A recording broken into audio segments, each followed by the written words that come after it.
Sebelah sini adalah komplek kuburan Kikuletik. Ini salah satu yang merupakan kubu Desa Hanum yang pertama ini sebelah sini. Ini kuburan sebelah sini itu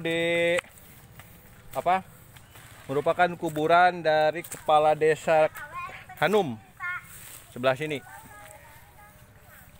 Ini daerah yang wajib dibabat oleh orang Bojong, itu agak bala sedikit. Makanya tadi itu Nini Ruwi membelot ke Indra yang agak caraang. Ya.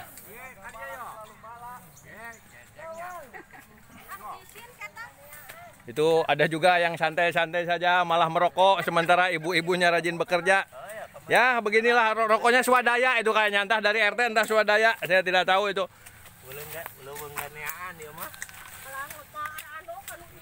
Nah ini komplek pemakaman.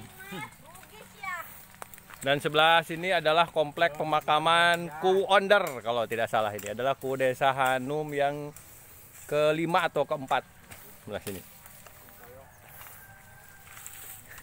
Sebelah sini adalah pemakaman. Ini istrinya Bapak Kuwu Sudaryo almarhum. Ini diwakili sama anaknya.